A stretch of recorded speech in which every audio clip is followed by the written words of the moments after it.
When Clara Whitmore stepped off the stagecoach in 1867 Wyoming Territory as a mail-order bride, she never expected to be sent back the same day for the one secret she couldn't hide: her 4-year-old son. Cast aside by the man who promised her a future, she found herself stranded in the frontier wilderness with nothing but $7 and a broken heart, until an unexpected encounter with a lonely rancher changed everything. But when her late husband's brother arrives with legal papers to claim her child, will the love she's finally found be strong enough to fight for the family she never dared dream possible? The stagecoach wheels hit another deep hole in the dirt road, and Clara Whitmore's stomach jumped up to her throat. Dust clouds swirled around the wooden coach like angry spirits as it bounced and shook across the empty land of Wyoming Territory in September 1867. "Mama, I'm scared," whispered 4-year-old Tommy, his small fingers gripping her worn blue dress. His dark hair stuck to his sweaty forehead, and his brown eyes looked too big for his thin face. Clara pulled him closer on the hard wooden seat. "Don't worry, sweet boy, we're almost there," but her own heart was beating like a scared rabbit's.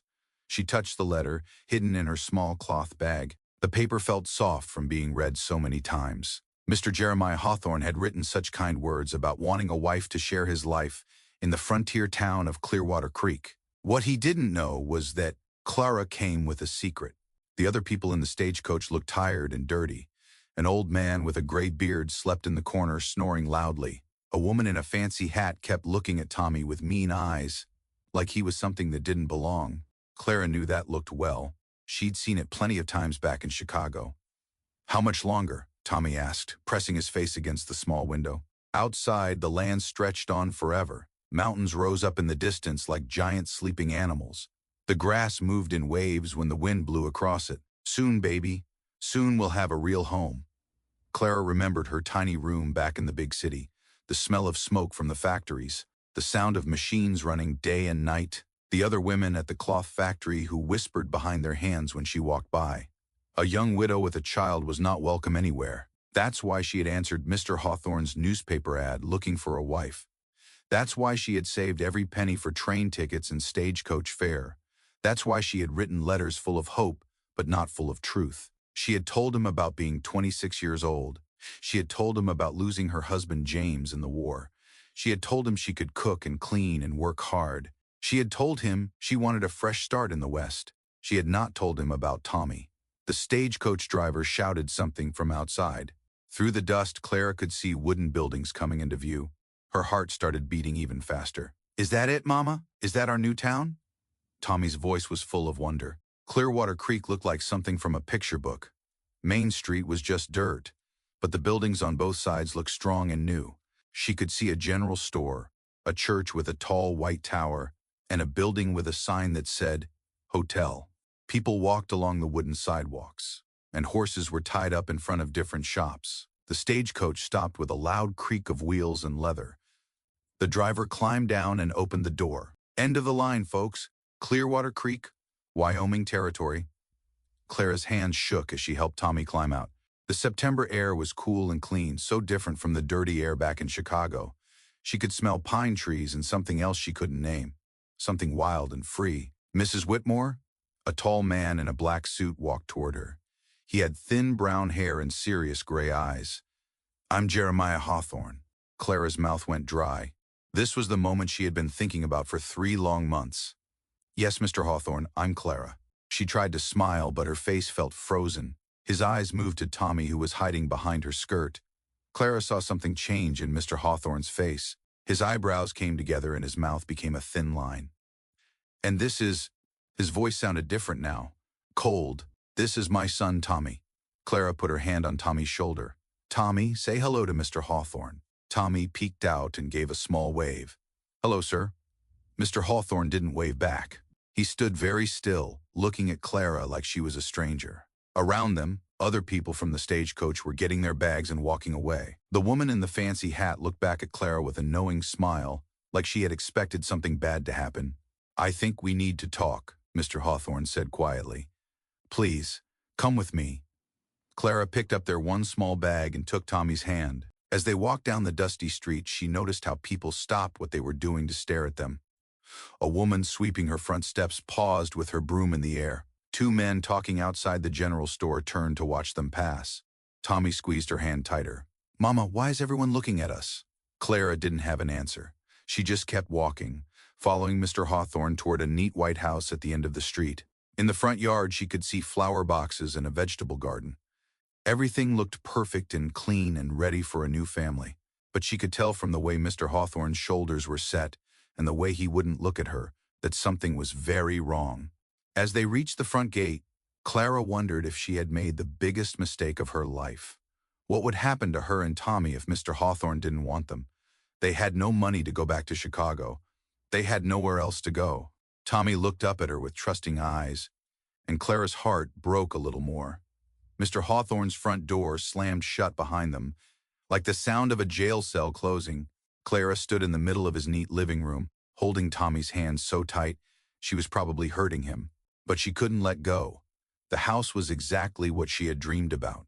Clean wooden floors, pretty curtains on the windows, a stone fireplace that would keep them warm when winter came, a table set for 3 people, with real china plates and cloth napkins. Someone had even put wild flowers in a glass jar in the center. It was perfect. It was everything she had hoped for, and it was all falling apart. "Sit down," Mr. Hawthorne said, but his voice wasn't kind anymore. It was the voice of a man who had been tricked. Clara had heard that voice before, from her husband's family after James died, from the factory boss when he found out she had a child, from the landlord when she couldn't pay her rent on time. She sat on the edge of a wooden chair, pulling Tommy onto her lap. He was being very quiet, the way he got when grown-ups were angry. Mr. Hawthorne stood by the window, looking out at the street instead of at her. "You lied to me." "I never lied," Clara said, even though her voice was shaking. "I told you I was a widow. I told you about my husband dying in the war. I told you. You told me half the truth." He turned around and his gray eyes were as cold as winter ice. A man expects his wife to come to him free of complications. "My son is not a complication." Clara's voice got stronger when she talked about Tommy. "He's a good boy. He's smart and helpful. And he's another man's child." Mr. Hawthorne's words cut through the air like a knife. "I didn't agree to take on another man's son. I wanted a wife, not a ready-made family." Tommy pressed his face against Clara's shoulder. She could feel him trying not to cry. Her heart broke for him. He was just a little boy who wanted a father and a home and people to love him. "I can work," Clara said quickly. "I can cook and clean and take care of your house. I won't ask for anything extra. Tommy won't be any trouble, I promise. He's very quiet and—" "Mrs. Whitmore." Mr. Hawthorne held up his hand to stop her talking. "I've already made up my mind. The morning stagecoach goes back east. I'll pay for your tickets." Clara felt like someone had punched her in the stomach. "Please, just give us a chance. Let us stay for a week and I'll show you." No, the word was final. "I won't change my mind. I'm sorry you came all this way, but this won't work." Tommy lifted his head and looked at Mr. Hawthorne with those big brown eyes. "Don't you like us, sir?" For just a second, Mr. Hawthorne's face got softer, but then he looked away. "It's not about liking, son. It's about what's proper." "What's proper?" Tommy asked. Clara didn't know how to explain it to a 4-year-old. How could she tell him that some people thought children without fathers were shameful things? How could she explain that she had hoped Mr. Hawthorne would be different from all the others? "Come on, Tommy," she said, standing up. "We need to go." "But Mama, I like this house. Can't we stay? I promise I'll be good." Clara's eyes filled with tears. She had promised Tommy so many things.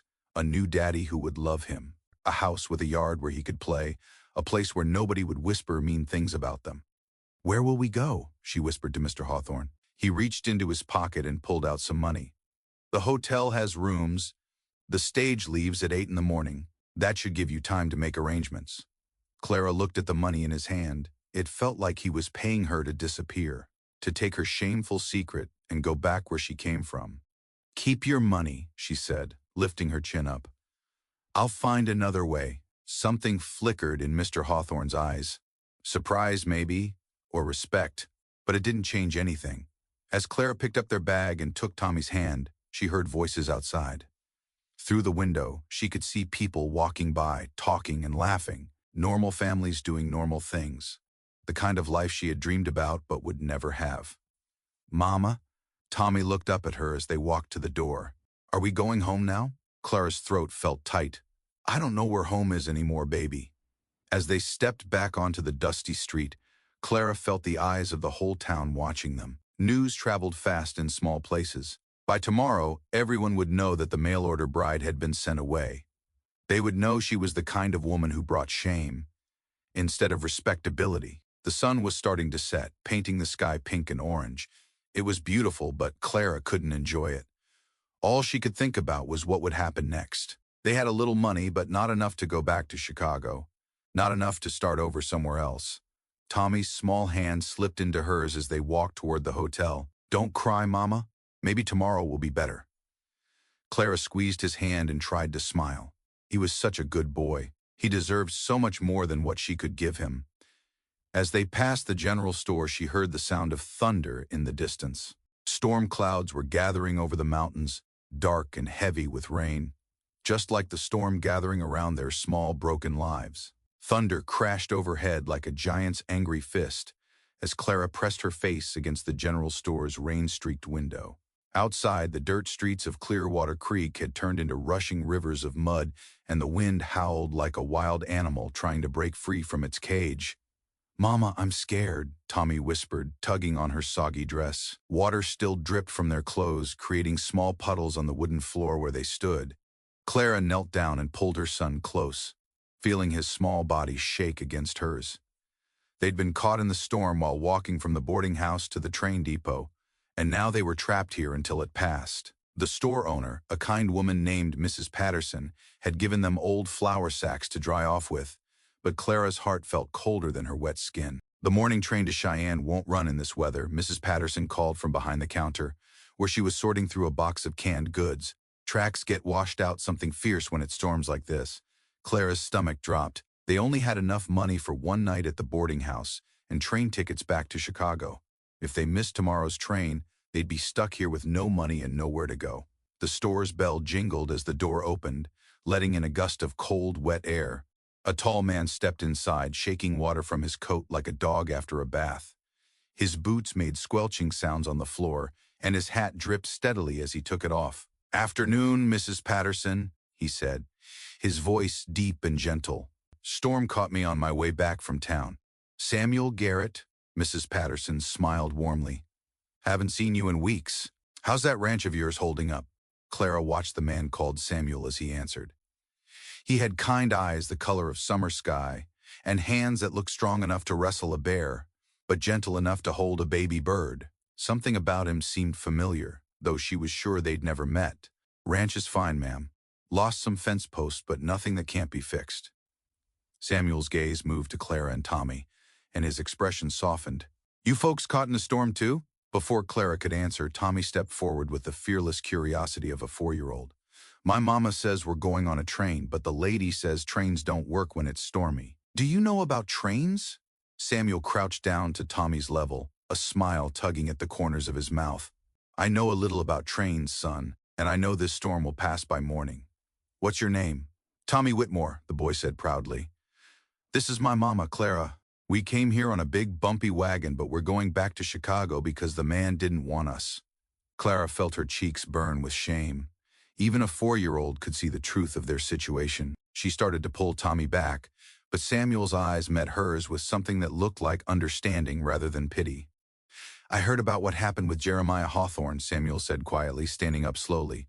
"Word travels fast in a small town." "Too fast," Clara whispered, wrapping her arms around herself. She felt exposed, like everyone in town knew her business and was talking about the woman who'd been sent away like a broken piece of furniture. Samuel nodded toward the window, where lightning split the sky in bright, jagged lines. "This storm reminds me of the one that hit my ranch 3 years ago. Thought it would destroy everything I'd built. But sometimes storms clear the air, make room for new things to grow." Mrs. Patterson looked up from her work, watching the conversation with interest. Clara noticed other people in the store were listening too, a couple looking at fabric, an old man choosing tobacco, a young woman holding a baby. In a town this small, everyone probably knew everyone else's business. "Are you a farmer?" Tommy asked Samuel, still fascinated by this new person who actually talked to him instead of around him. "I raise cattle," Samuel explained. "Have a spread about 15 miles north of here, near Cross Creek. It's beautiful country, mountains all around, grass that waves in the wind like a green ocean. Clara found herself listening despite her plan to keep quiet. There was something in Samuel's voice when he talked about his land that made her think of how her mother used to talk about her flower garden back in Ohio. "Do you have a family?" Tommy asked with the direct honesty that only children possess. Samuel's smile faltered for just a moment, so quickly Clara almost missed it. "No, son, it's just me and the cattle now." Mrs. Patterson cleared her throat gently. "Samuel's wife passed away a few years back. He's been working that ranch all by himself since then." An uncomfortable silence fell over the group. Clara felt sorry for bringing up painful memories, but Samuel seemed to shake off the sadness like water from his coat. "Tell you what," young Tommy, Samuel said, reaching into his pocket. "I've got something here that might interest you." He pulled out a small wooden horse, carved with careful detail. Tommy's eyes grew wide as Samuel placed it in his small hands. "I made that during the long winter nights," Samuel explained, "been carrying it around, waiting for the right person to give it to." Tommy hugged the horse to his chest, beaming. "Thank you, Mama. Look, it's the most beautiful horse in the whole world." Clara felt tears prick her eyes at her son's joy. It had been so long since anyone had been kind to Tommy, had seen him as more than an inconvenience or burden. "That's very generous of you, Mr. Garrett," she said softly, "but we can't accept such a gift. We're leaving tomorrow." "Where will you go?" Samuel asked, and Clara heard genuine concern in his voice. "Back to Chicago. I have worked there."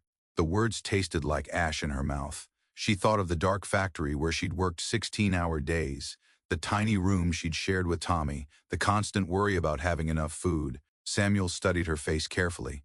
"What kind of work?" "Sewing." In a clothing factory, Clara lifted her chin, trying to sound proud instead of defeated. "It's honest work." "I'm sure it is," Samuel said gently. "But it's hard work too, isn't it? Hard on a woman trying to raise a child alone." Before Clara could answer, the storm outside seemed to grow even louder. Rain pounded against the windows like tiny fists, and the wind made the whole building shake. "Nobody's going anywhere tonight," Mrs. Patterson announced. "Roads will be washed out for sure." "Samuel, you planning to ride back to your ranch in this weather?" Samuel shook his head. "I'll wait it out here in town, get a room at the boarding house." Clara's heart sank. If Samuel took the last room, where would she and Tommy sleep? As if reading her thoughts, Mrs. Patterson spoke up. "Only got one room left at the boarding house. Storm brought in more travelers than expected." Clara felt panic rise in her chest. They couldn't sleep outside in this weather, and they didn't have money for anywhere else to go. Samuel seemed to make a decision. "Mrs. Whitmore, why don't you and Tommy take the room? I can sleep in the livery stable with my horse. Won't be the first time." "I couldn't ask you to do that," Clara protested. But Samuel was already heading for the door. "You're not asking, I'm offering." He paused with his hand on the door handle. Sometimes we all need a helping hand. No shame in that. As Samuel disappeared into the storm, Clara stared after him in wonder. In one day she'd met a man who rejected her, and a man who showed her kindness without asking for anything in return. Tommy tugged on her dress. "Mama, I like the horseman. He has nice eyes." Clara had to agree. Samuel Garrett did have nice eyes, but more than that, he had something Clara had almost forgotten existed: a good heart. The morning sun painted the mountains golden purple as Clara stood on the boarding house porch, watching Samuel load supplies into his wagon. The storm had passed like a bad dream, leaving the air clean and fresh, but Clara's troubles remained as heavy as storm clouds. "You sure about going back to Chicago?" Samuel asked, not looking up from arranging sacks of grain. His question made Clara's heart skip like a stone on water. Tommy sat on the porch steps, playing with his wooden horse and chattering to it in the way children do when they create whole worlds in their imagination. "His name is Thunder. He announced to anyone who would listen he's the fastest horse in the West and he can jump over mountains." Clara smiled despite her worries. Tommy had slept better last night than he had in weeks, clutching that wooden horse like it was made of gold. Samuel's simple kindness had given her son something precious: hope. "I don't have much choice." Clara answered Samuel's question. "A woman with a child can't just wander around looking for work. At least in Chicago, I know what to expect." Samuel straightened up and fixed her with those steady blue eyes. "What if I told you there might be another choice?" Clara's breath caught in her throat. "What do you mean?" Before Samuel could answer, Tommy jumped up from the steps, his face bright with excitement. Mama, can we go see Mr. Samuel's ranch, please? I want to see if he has real horses, like thunder. Tommy, Mr. Garrett has work to do. We can't just... Actually, Samuel interrupted, a smile playing at the corners of his mouth. I could use some help today. Been putting off cleaning my house for too long, and there's mending that needs doing. My wife used to handle those things, but I'm not much good with a needle and thread. Clara felt her cheeks grow warm. Mr. Garrett, I appreciate your kindness, but I can't accept charity. Who said anything about charity? Samuel's eyes sparkled with something that might have been mischief. I'm talking about honest work for honest pay. 1 day's work, 1 day's wages, fair and square. The offer hung in the air between them like morning mist. Clara's practical mind said to refuse getting attached to this place, and this man would only make leaving harder. But another part of her, a part she'd kept buried for so long, whispered that maybe, just maybe, this was the answer to a prayer she'd been afraid to pray. Please, Mama? Tommy's voice was full of hope. I promise I'll be good. I'll help too. Clara looked at her son's eager face, then at Samuel's patient expression. These two males, one small and one grown, were offering her something she'd almost forgotten existed. A day without fear, a day of simple work and honest company. All right, she said finally. One day the wagon ride to Cross Creek Ranch took them through country that made Clara's breath catch in her throat. Rolling hills covered in grass that moved like ocean waves stretched as far as she could see, interrupted by groves of trees whose leaves were just starting to turn autumn colors. Mountains rose in the distance like sleeping giants, their peaks touched with early snow that sparkled in the morning sun. It's like a picture book, Tommy whispered, his eyes wide with wonder. Samuel laughed, a sound as warm as summer sunshine. Wait until you see the creek, water so clear you can count the pebbles on the bottom. As they rode, Samuel told them stories about the land, how it had once belonged to the buffalo and the tribes who followed them, how the first settlers had struggled to build lives in this beautiful but harsh country, how the railroad had changed everything. My father came here in 1855, Samuel said, guiding the horses around a bend in the road, brought my mother and me in a wagon not much bigger than this one. We lived in a sod house the first winter, walls made of dirt and grass, roof that leaked when it rained. That sounds terrible, Clara said, trying to imagine raising a child in such conditions. It was hard, Samuel agreed, but it was also the freest I'd ever felt. Out here, a man's worth isn't measured by his family name or how much money he has. It's measured by how hard he works and how he treats his neighbors. Clara thought about Chicago, where she'd always felt small and invisible, just another poor woman trying to survive. Here, in this wide-open country, she could breathe deeper, stand taller. The ranch house came into view as they crested a hill, and Clara had to bite back a gasp of surprise.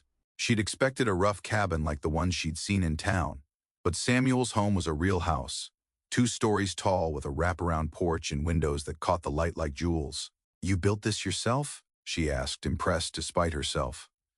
Samuel's cheeks reddened slightly, had help from neighbors.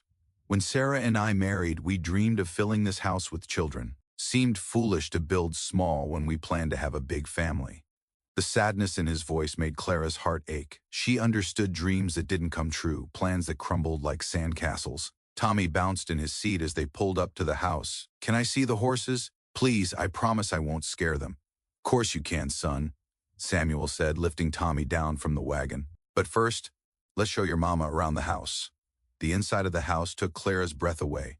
Clean wooden floors, furniture that looked handmade but sturdy, windows that let in streams of golden light. Everything was neat and tidy, but Clara could see the signs of a man living alone, dishes stacked too high, dust on surfaces a woman would never let accumulate, mending piled in a basket. It's beautiful, Clara said honestly, but I can see why you need help. This is too much house for one person to manage. Samuel nodded, looking almost embarrassed. I keep thinking Sarah will walk through that door and tell me what needs doing. Foolish, I know. Clara set her bag down and rolled up her sleeves. Show me where you keep your cleaning supplies. Tommy, you can help by dusting the low shelves. Gently. Now, as the day progressed, Clara found herself falling into a rhythm she hadn't felt in years. This was different from the frantic pace of factory work or the desperate scramble to keep their tiny Chicago room livable. This felt like making a home. Tommy followed Samuel around like a devoted puppy, asking a million questions about ranch life. Samuel answered, each one with patience, teaching Tommy to feed the chickens, showing him how to brush the horses, explaining the difference between a bull and a steer. He's good with children, Clara observed to herself, watching through the kitchen window as Samuel lifted Tommy onto a gentle mare's back. By afternoon, the house gleamed like a jewel. Clara had swept and scrubbed, mended torn clothing, even baked bread from supplies she found in Samuel's well-stocked pantry. The smell of fresh bread filled the house, making it feel lived in and loved. I can't remember the last time this place felt like a home, Samuel said quietly, coming up behind Clara as she finished the last of the dishes. Clara turned to find him standing closer than she'd expected, close enough to see the gold flecks in his blue eyes, close enough to smell the outdoors scent of his skin. For a moment, neither of them moved, and Clara felt something spark between them like lightning before a storm. Then Tommy's voice broke the spell. "Mama, come see. Mr. Samuel says I can name the new calf." Clara stepped back, her cheeks burning. "I should get Tommy, it's getting late." But Samuel caught her arm gently. "Clara, wait. I meant what I said about needing help. This place is too big, too lonely for one man. I could use a housekeeper, someone to cook and clean and make this feel like a home again." Clara's heart pounded like a drum. "Samuel, I can't. People would talk, and Tommy needs a safe place to grow up, room to run and play, and you need work that won't kill you with exhaustion." Samuel's voice was earnest, almost pleading. "I'm not asking for anything improper. There's a small cabin out back where you and Tommy could live. You'd have your privacy, your independence, but you wouldn't be alone." The offer was tempting, more tempting than Clara wanted to admit, but accepting would mean staying, putting down roots, risking her heart in a way she'd sworn never to do again. "I need time to think," she whispered. Samuel nodded, understanding.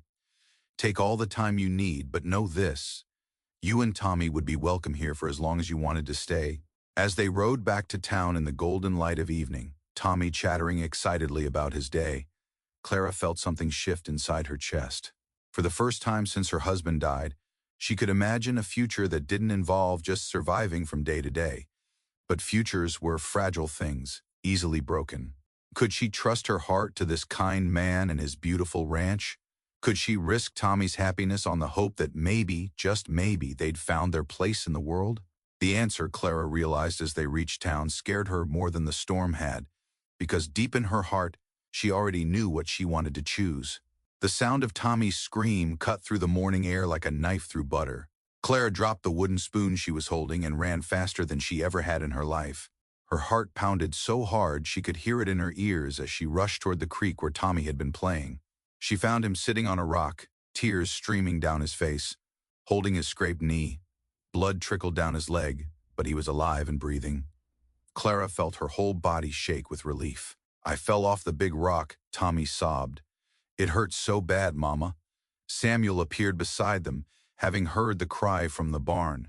Without saying a word, he scooped Tommy up in his strong arms. "Let's get you fixed up, little man." Back at the cabin, Clara watched Samuel clean Tommy's wound with gentle hands. The way he spoke to her son, soft and kind, made something warm spread through her chest.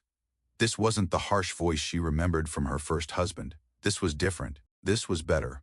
"You're brave as any cowboy I know," Samuel told Tommy as he wrapped the cut with clean cloth. "This will heal up good as new." Tommy's eyes grew wide. "Really? Will I have a scar like yours?" He pointed to the thin white line on Samuel's hand. Samuel chuckled. "Maybe. Scars tell stories about the adventures we've had." Later that afternoon, Clara found herself learning something new again. Today, it was how to milk the cow. Her hands shook as she tried to copy what Samuel showed her.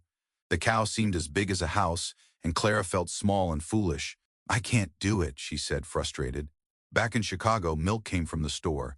"Everything takes practice," Samuel said patiently. "You've learned so much already." It was true.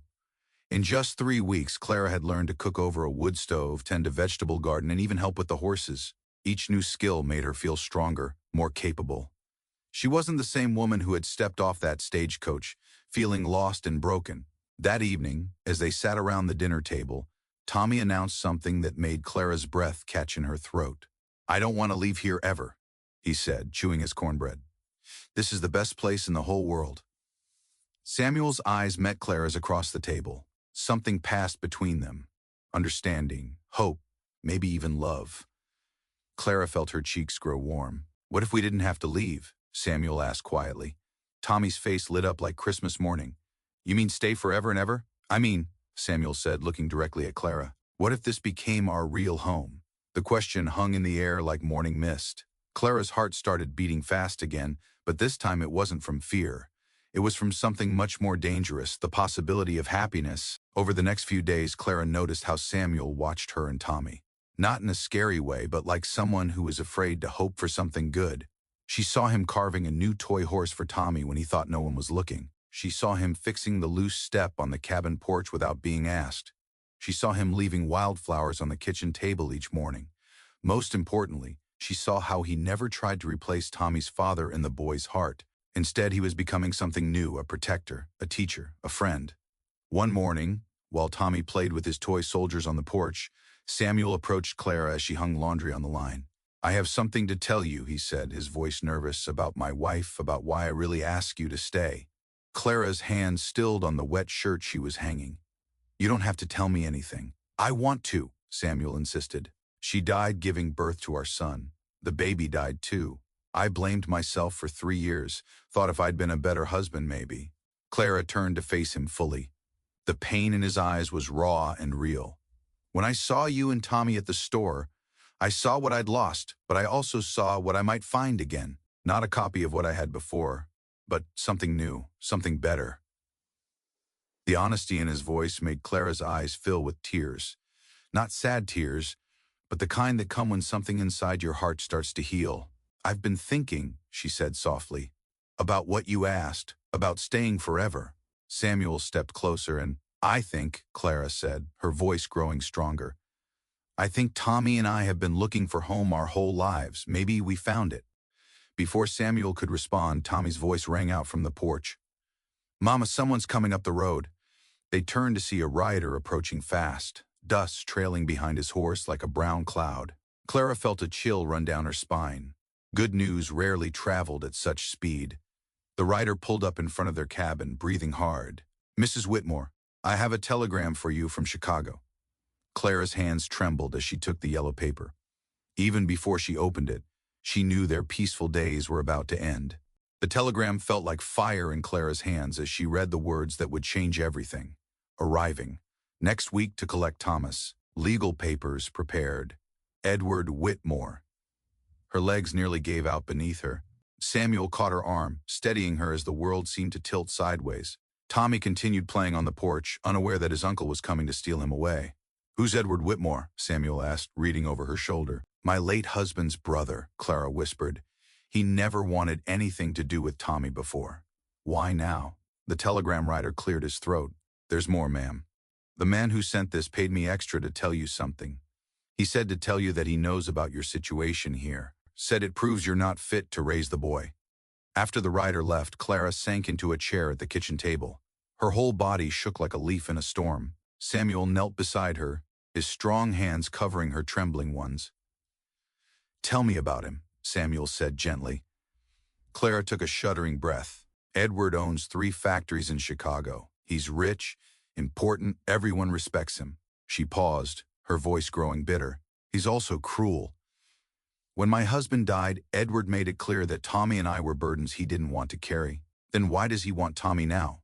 "I don't know," Clara admitted. "Maybe because he can't have children of his own. Maybe because he wants to control something. Edward always needs to be in charge." Tommy wandered into the kitchen, sensing the heavy mood. "Mama, why do you look scared?" Clara tried to smile, but it felt crooked on her face. "Just thinking about some old problems, sweetheart." But Tommy was smart for his age. "Is someone going to make us leave here?" The question hit Clara like a punch to the stomach. How could she explain to a 4-year-old that his uncle might take him away from the only happiness he'd ever known? "Not if I can help it," Samuel said firmly. But Clara heard the worry in his voice too. That night, after Tommy fell asleep, Samuel and Clara sat on the porch talking in low voices.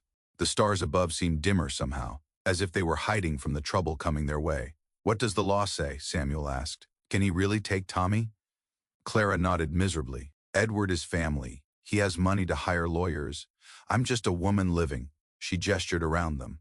Living in sin, as he'll surely tell the judge. We're not living in sin, Samuel said hotly. You're my housekeeper. It's all proper. Is it? Clara asked. Samuel, we both know this has become more than a job. The way we look at each other, the way we've become a family. Edward will use that against us. Samuel was quiet for a long moment. Then we'll fight him. We'll get our own lawyer. With what money? Clara asked practically. You're a good man, Samuel, but you're not rich. Edward could buy and sell this whole ranch 10 times over. The truth hung between them like a heavy curtain. They both knew that love and good intentions might not be enough to win against money and power. The next few days passed in a blur of worry and preparation. Samuel rode to town to speak with a local lawyer, but came back with bad news. The lawyer was young and inexperienced, no match for the legal team Edward would surely bring. Meanwhile, Clara tried to act normal around Tommy, but the boys sensed something was wrong. He became clingy, following her everywhere, asking repeatedly if they were going to stay at the ranch forever. Of course we are, Clara lied, hating herself for the deception. 3 days before Edward was due to arrive, Clara made a decision that tore her heart in two. She found Samuel in the barn, grooming his horse with mechanical movements that showed how upset he was. I have to go back with him, she said without preamble. Samuel's hand stilled on the brush. What? If I fight Edward and lose, he'll take Tommy anyway. But if I go willingly, if I agree to return to Chicago, maybe I can convince him to let me keep my son. Samuel turned to face her, his eyes blazing.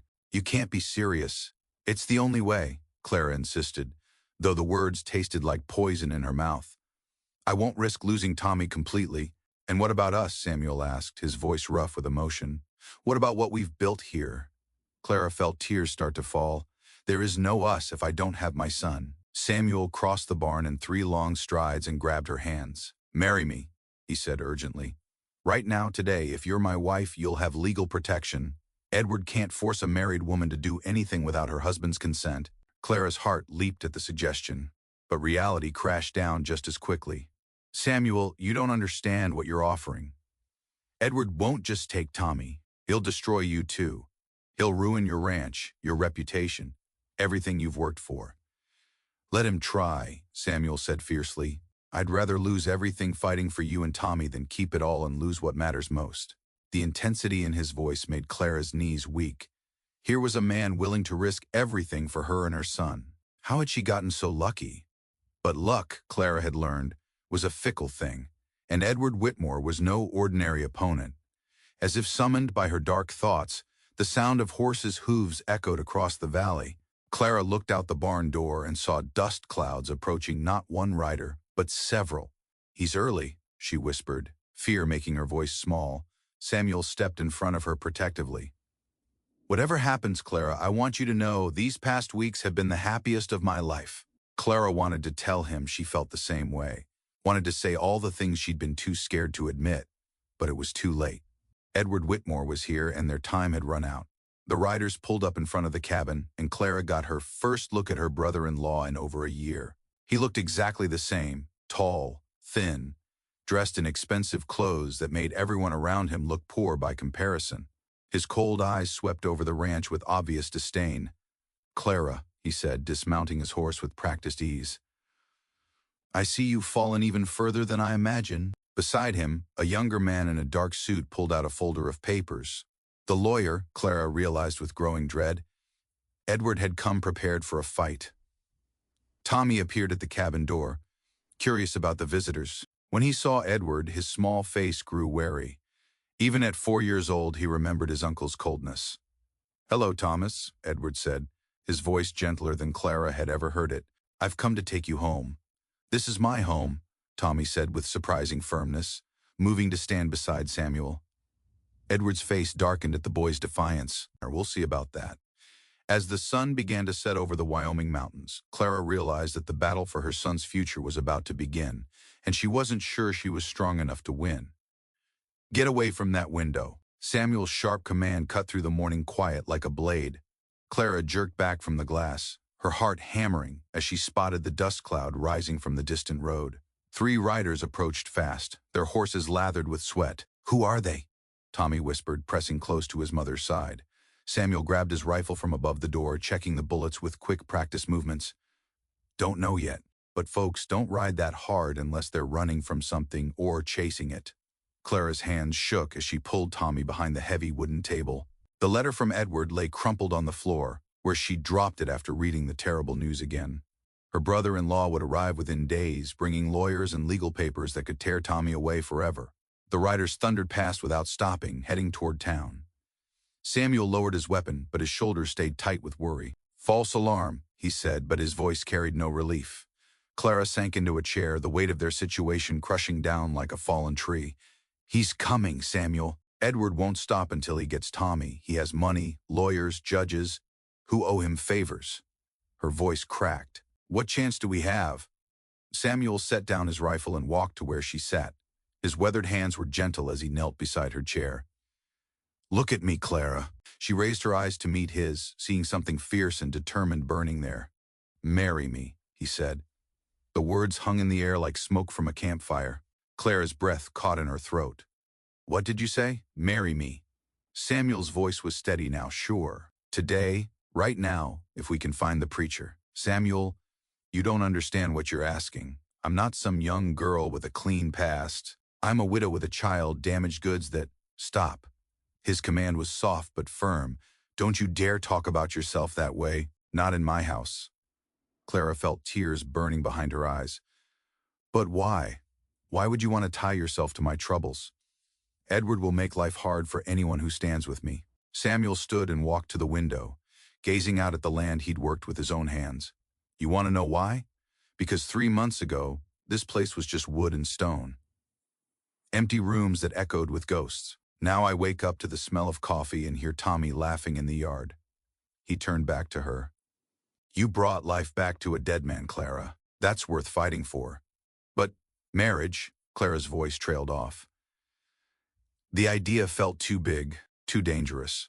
We hardly know each other. I know you work from dawn to dark without complaining. I know you'd face down a bear to protect that boy. I know you make the best apple pie this side of Colorado." Samuel's mouth curved in a small smile. "And I know you deserve better than running scared for the rest of your life." Tommy peeked out from behind the table. "Mama, does this mean Samuel would be my papa?" The innocent question hit Clara like lightning. She saw the hope shining in her son's eyes, the same hope she'd been afraid to feel herself. "It's not that simple, sweetheart." She began. "Why not?" Tommy asked. "Samuel teaches me things and tells me stories and makes me feel safe. That's what papas do, right? From the mouths of children came truth that adults made complicated."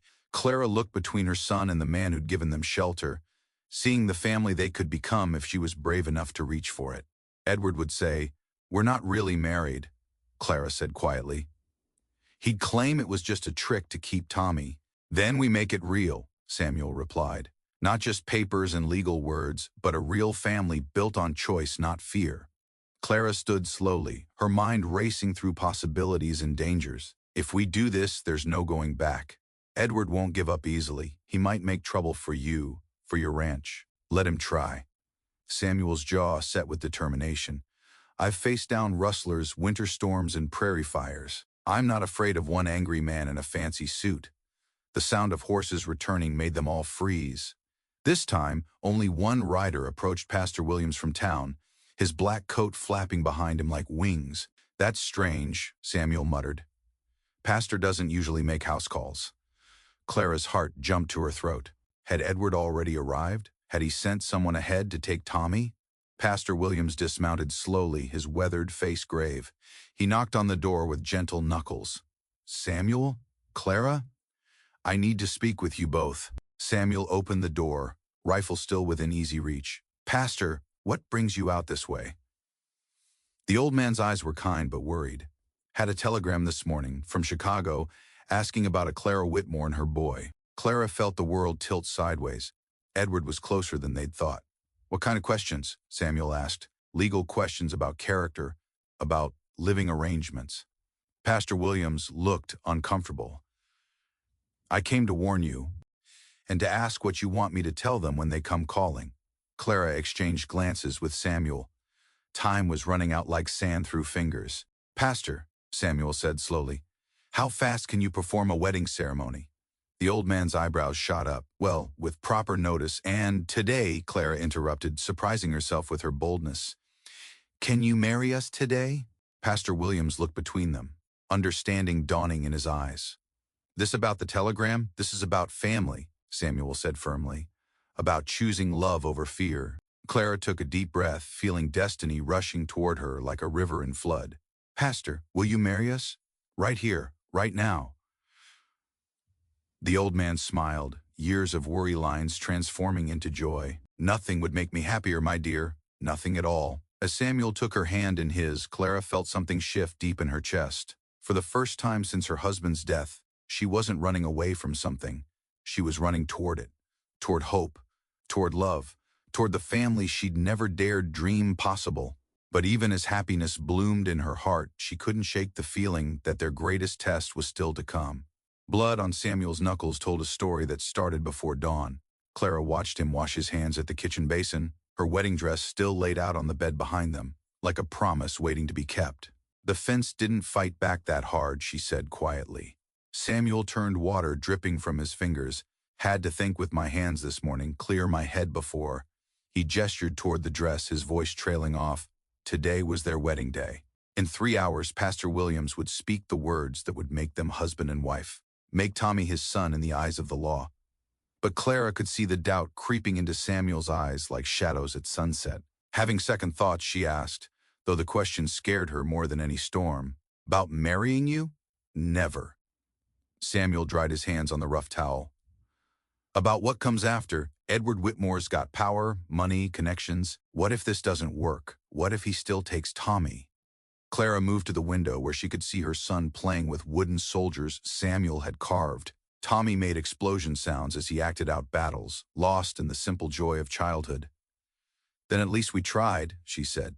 At least Tommy will know that someone fought for him. A knock at the door interrupted them. Clara's heart jumped, thinking of Edward, of lawyers, of all the ways this day could go wrong. But when Samuel opened it, Mrs. Henderson from the neighboring ranch stood there with her arms full of wildflowers.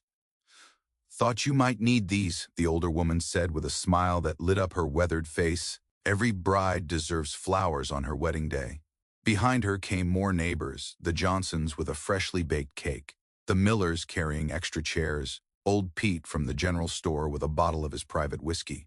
Word had spread through their small community like fire through dry grass. We're here to witness, Pete announced, and to make sure you two do this proper. Clara felt tears stinging her eyes. These people barely knew her, yet they'd come to celebrate her happiness. After years of feeling like an outsider, she was surrounded by the warmth of belonging.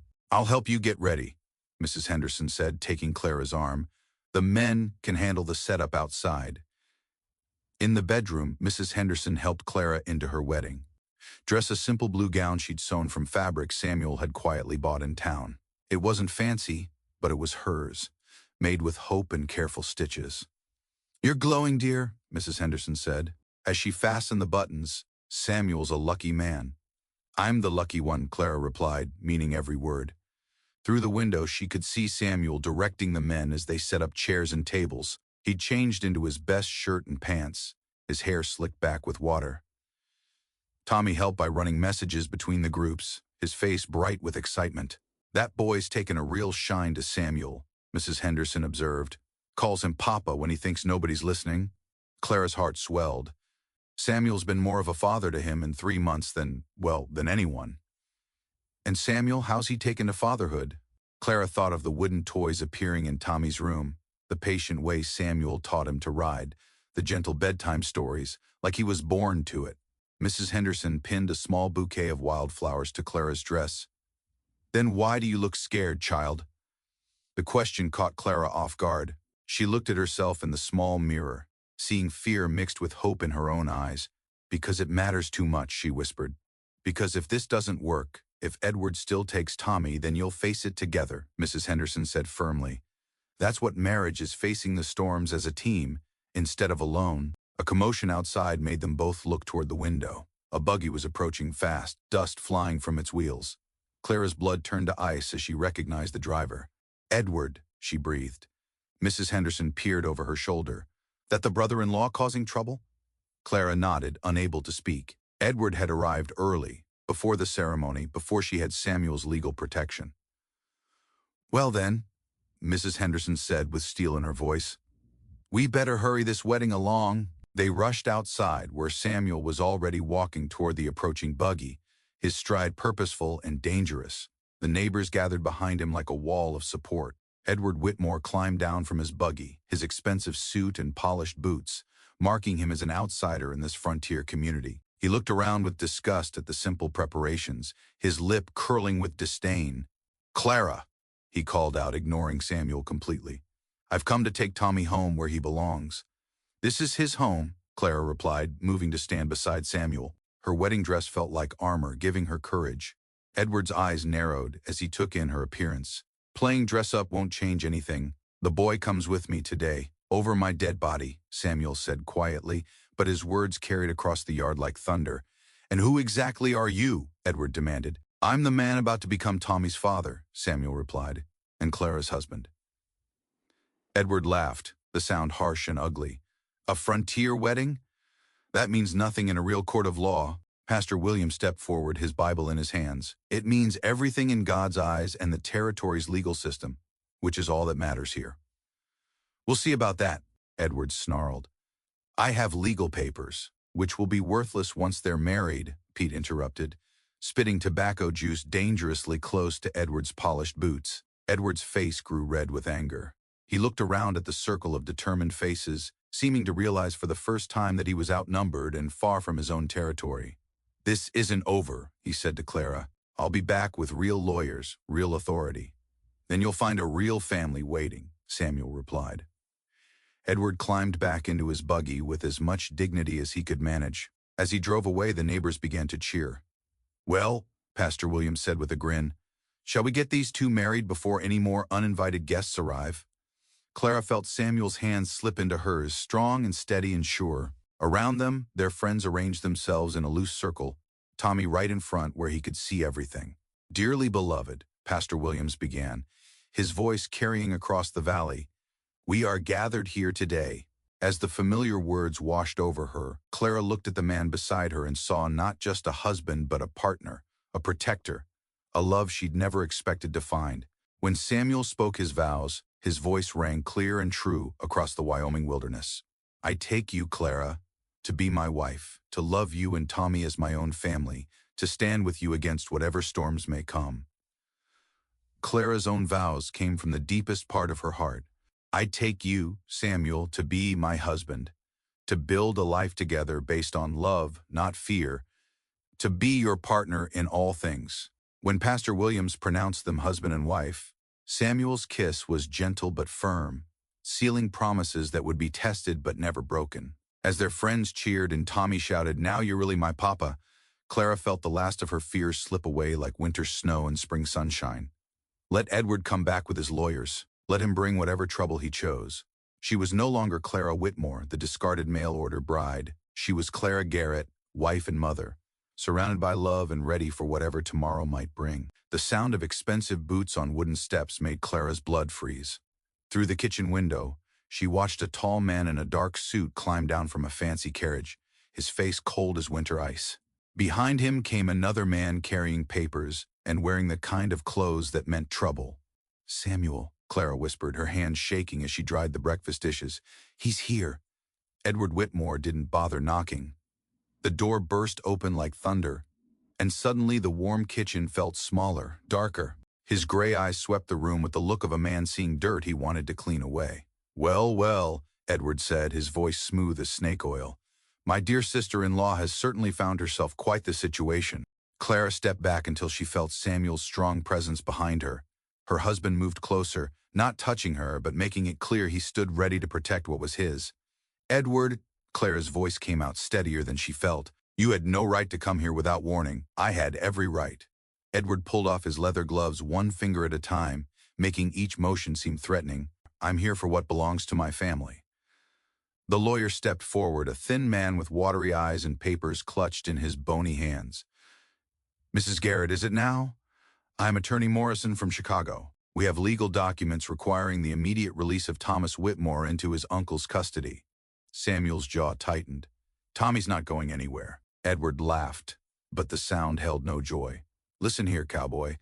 That boy carries my brother's name. My blood runs in his veins. You're nobody to him. I'm the man who tucks him in every night, Samuel said quietly. I'm the one who teaches him to ride and helps him with his numbers. I'm the one he calls Papa. Papa? Edward's face turned red as fresh blood. You dare let him call you. I dare let him call me what he wants to call me, Samuel interrupted, because that's what fathers do. They let their children choose how to show love. Clara watched Tommy's small face appear at the bedroom door. Her heart broke, seeing the fear in his eyes. The boy had heard raised voices and come to see what was wrong. Uncle Edward, Tommy said in a small voice. Why are you here? Are you going to stay for dinner? Edward's expression softened slightly. Hello, Tommy. I've come to take you home where you belong. But I am home, Tommy said, looking confused. This is where I live with Mama and Papa Samuel. This isn't your real home, Edward said. Kneeling down to Tommy's level, your real home is in Chicago with me. I have a big house with servants and fine clothes and the best schools. You'll have everything a Whitmore boy deserves. Tommy shrank back toward Clara. I don't want servants. I want my mama. Your mama has made some very bad choices, Edward said, his voice getting sharper. She's living in sin with this man, bringing shame to our family name. We're married, Clara said firmly, properly married by Pastor Williams 3 days ago. Attorney Morrison cleared his throat. A marriage of convenience to avoid legal consequences doesn't change the facts, Mrs. Garrett. This child needs proper guidance from his blood family. Samuel stepped forward, his hands clenched into fists. Proper guidance? You mean the kind where a child is torn from everything he knows and loves? I mean the kind where a child learns to be a gentleman instead of a ranch hand, Edward snapped. Where he goes to real schools instead of learning letters from his mother around a kitchen table. There's nothing wrong with learning around a kitchen table, Tommy said suddenly, his young voice brave despite his trembling. Mama teaches me reading and Papa Samuel shows me about horses and fixing things. I know my numbers and my letters and how to be kind to animals. Edward stood up, brushing dirt from his expensive pants. Children don't know what's best for them. That's why adults make these decisions. Some adults, Clara said, her anger finally breaking free. Others listen to what children need. What he needs, Edward said coldly, is to be raised properly, not in this wilderness, pretending to be civilization. Samuel's voice grew dangerous. This wilderness has raised plenty of good men, strong men who know how to work hard and treat people right. Spare me your frontier philosophy. Edward waved his hand dismissively. I have court orders. The boy comes with me today. Attorney Morrison stepped forward again, unfolding official-looking papers. These documents grant temporary custody to Mr. Whitmore pending a formal hearing. You must comply immediately or face arrest. Clara felt the world spinning around her. You can't just take him. He's my son. He's a Whitmore, Edward said. And Whitmores don't live like savages. We're not savages, Tommy said, his small voice getting stronger. We're a family. Edward knelt down again, his voice becoming falsely sweet. Tommy, you'll like Chicago. There are museums and parks and other boys from good families. You'll learn to be a proper gentleman. I don't want to be a gentleman if it means leaving my family, Tommy said, moving to stand between Clara and Samuel. This isn't your real family, Edward insisted. This man isn't your father. He's just some cowboy your mother found. He's my papa, Tommy said stubbornly. He carved me a horse and taught me to whistle and reads me stories about brave knights. Edward's patience finally snapped. Enough of this nonsense. Morrison explained the legal situation. The lawyer cleared his throat nervously. The court has ruled that given Mrs. Garrett's circumstances, living unmarried with a man then hastily marrying to avoid consequences, the child's moral welfare is in question. We weren't living unmarried, Clara protested. I was his housekeeper. I had my own cabin. With no chaperone, Morrison continued. In isolated conditions, the judge felt this showed poor moral judgment. Samuel's fists clenched tighter. Poor moral judgment? Clara works harder than any 10 men I know. She's the finest woman in this territory. Nevertheless, Morrison said, the court has concerns about the boy's upbringing in such an environment. What environment? Samuel demanded. One where he's loved and protected and taught right from wrong. One where his mother's reputation is questionable, Edward said bluntly. Where he's exposed to rough men and rougher conditions. Clara's temper finally exploded. Rough men? Samuel is gentler and kinder than any man I've ever known. He's more of a gentleman than you'll ever be. Watch your tongue. Edward warned. You're speaking to your betters. My betters? Clara laughed bitterly. You think money makes you better? You think fancy clothes and big houses make you worthy? I think stability and respectability make me worthy. Edward shot back. Things you clearly know nothing about. Tommy suddenly ran to Samuel, wrapping his small arms around the tall man's legs. Papa Samuel, don't let him take me. Please don't let him take me away. Samuel knelt down, his large hands gentle on the boy's shoulders. I won't let anyone hurt you, son. I promise. You can't make promises you can't keep, Edward said coldly. The law is on my side. Sometimes the law is wrong, Samuel said, standing up with Tommy in his arms. The law is the law, Morrison said nervously, and it requires you to hand over the child immediately. Then you'll have to take him by force, Samuel said quietly, because I won't hand over any child who doesn't want to go. Edward's eyes glittered dangerously. Don't make this harder than it needs to be, Cowboy. You're already in enough trouble. What kind of trouble? Clara demanded. The kind that comes from interfering with legal custody orders, Morrison said. The kind that involves jail time. Samuel set Tommy down gently and stepped forward. Then I guess we'll see what kind of man you really are, Edward Whitmore. The kind who takes children by force, or the kind who listens to what they need. The room fell silent, except for the sound of Tommy's quiet crying and the tick of the old clock on the mantel. Outside, storm clouds gathered on the horizon, promising a battle that would test everything Clara and Samuel had built together. Edward reached into his coat and pulled out a silver watch.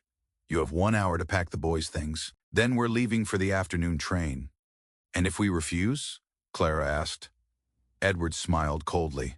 Then the sheriff will be here with handcuffs, and you'll watch your husband go to jail for kidnapping. A gunshot cracked through the morning air, but it wasn't aimed at anyone. Samuel stood in the ranch yard, smoking rifle pointed at the sky, his message clear as mountain water. That was a warning shot, gentlemen. The next one won't be. Edward Whitmore froze halfway to his carriage, Tommy's small suitcase still in his hands. Behind him, Attorney Morrison dropped his legal papers, the wind scattering them like autumn leaves across the dusty ground. You're making a serious mistake, Cowboy, Edward called out, but his voice shook slightly. The only mistake I'm making, Samuel said, lowering his rifle but keeping it ready, is letting you frighten my family. Clara stepped onto the porch, her heart pounding like a drum. She'd never seen Samuel angry before, never seen him use his size and strength as a weapon, but watching him stand between her son and danger made her feel safer than she'd ever felt in her life. Papa Samuel! Tommy broke free from Edward's grip and ran across the yard, his small legs pumping as fast as they could carry him. Samuel caught the boy in one arm, never taking his eyes off Edward. It's all right, son. Nobody's taking you anywhere you don't want to go. This is kidnapping, Morrison squeaked, gathering his scattered papers. We have the law on our side. Do you? A new voice cut through the tension like a blade. Everyone turned to see Judge Harrison climbing down from a dusty wagon, his black robes making him look like a great bird settling to earth. Behind him came Sheriff Mills and Pastor Williams, their faces grim with purpose. Your Honor, Morrison stammered. We weren't expecting. No, I imagine you weren't. Judge Harrison walked slowly toward the group, his eagle eyes taking in every detail. Sheriff Mills received some interesting information about your court order, Mr. Morrison. Edward's face went pale as fresh snow. What kind of information? The kind that suggests this order was obtained through false statements, the judge said calmly. The kind that makes me very angry indeed. Clara felt her knees go weak. False statements? Sheriff Mills stepped forward, his hand resting on his gun. Seems Mr. Whitmore told the Chicago court that you were living in unsuitable conditions. Told them you were unmarried and cohabiting with multiple men. Multiple men? Samuel's voice was deadly quiet. That's not true, Clara gasped. I was Samuel's housekeeper, nothing more, until we married. I know that, Judge Harrison said kindly. Pastor Williams confirmed your employment arrangement and your proper marriage. He also confirmed that you've been attending church regularly and that Tommy is well cared for and happy. Edward's lawyer started backing toward the carriage. Your Honor, there may have been some misunderstandings in the original petition. Misunderstandings? Judge Harrison's voice rose like thunder. You call lying to a court about a child's welfare a misunderstanding? Tommy clung to Samuel's shirt, his small voice piping up. Are they going to take me away, Papa? Not if I have anything to say about it, Judge Harrison said, kneeling down to Tommy's level. Tell me, son, are you happy here? Yes, sir, Tommy said solemnly. Mama teaches me letters and numbers, and Papa Samuel shows me about ranching and being kind to animals. We go to church on Sundays and help our neighbors when they need it. And do you want to go live in Chicago with your uncle? Tommy's grip on Samuel tightened. No, sir. I want to stay with my family. This is my home. Judge Harrison stood up, his face stern as granite. Mr. Whitmore, your custody petition is hereby dismissed. Furthermore, I'm ordering an investigation into how you obtained that fraudulent court order. Edward's face turned red with rage. You can't do this. I'm his blood family. I have rights. You had rights. Judge Harrison corrected. You lost them when you lied to a court and tried to steal a child from his loving home. This isn't over, Edward snarled, pointing a finger at Clara. I'll find another way. Sheriff Mills stepped between them. Actually, it is over. If you try to contact this family again, you'll be arrested for harassment. If you set foot on this ranch again, you'll be arrested for trespassing. Are we clear? Edward's mouth opened and closed like a fish out of water. Finally, he spun on his heel and stalked toward his carriage, his lawyer scrambling after him like a frightened rabbit. Wait, Clara called out suddenly. Everyone turned to look at her. Edward paused with one foot on the carriage step, his expression hopeful. Clara walked slowly across the yard, Tommy's hand in hers, Samuel close behind. When she reached Edward, she looked him straight in the eye. I loved your brother, she said quietly. He was a good man who died too young, but Tommy isn't him. And I'm not the scared girl you remember from his funeral. Edward's face softened slightly. Clara, I just thought, you thought what was best for you, Clara interrupted. Not what was best for Tommy. A real uncle would want his nephew to be happy, even if that happiness was somewhere else. She reached into her apron pocket and pulled out a small photograph. This is Tommy's father. He deserves to know about the man whose name he carries, but he also deserves to choose his own path, make his own family. Edward took the photograph with shaking hands. He has my brother's eyes. Yes, Clara said gently, and his father's kind heart. Don't destroy that with bitterness. For a moment, Edward's hard mask slipped, showing the grieving brother underneath. I miss him, he whispered. So do I, Clara replied. But Tommy isn't him. Tommy is himself, and he's exactly where he belongs. Edward looked at Tommy for a long moment, then knelt down slowly. Tommy, I'm sorry I frightened you. I thought I was doing what was right. Tommy studied his uncle's face with the serious expression of a child who understood more than adults gave him credit for. It's okay, Uncle Edward. Mama says sometimes grown-ups make mistakes too. We do indeed, Edward said softly. He reached into his coat and pulled out a small wooden toy train. This was your father's when he was your age. I'd like you to have it. Tommy took the train carefully, running his small fingers over the smooth wood. Thank you. I'll take good care of it. Edward stood up slowly, looking older than his ears. Be happy, Tommy. Be happy and be good. As the carriage rolled away in a cloud of dust, Clara felt a weight lift from her shoulders that she'd carried for years. Not just the fear of losing Tommy, but the shame of believing she wasn't worthy of happiness. It's really over, she asked Judge Harrison. It's really over, he confirmed. That boy has a good home here. Anyone can see that. That evening, the three of them sat on the porch, watching the sunset paint the mountains gold and purple. Tommy played with his new train, making quiet chugging sounds as it traveled along the porch railing. Tell me the story again, Tommy said, settling between Clara and Samuel, about how you and Mama found each other. Samuel smiled, his arm around Clara's shoulders. Well, it was a dark and stormy night. That's not how it starts, Tommy giggled. It starts with Mama being brave. You're right, Samuel said, his eyes meeting Clara's over Tommy's head. It starts with a very brave woman who refused to give up, even when the world told her she wasn't wanted.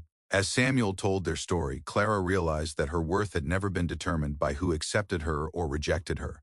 It had always been there, steady as the mountains around them, waiting for her to recognize it herself. The mail-order bride who'd been sent back had found something better than acceptance.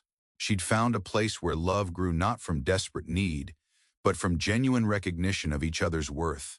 Above them, the first stars appeared in the darkening sky, witnesses to a family that had chosen each other and would never let go.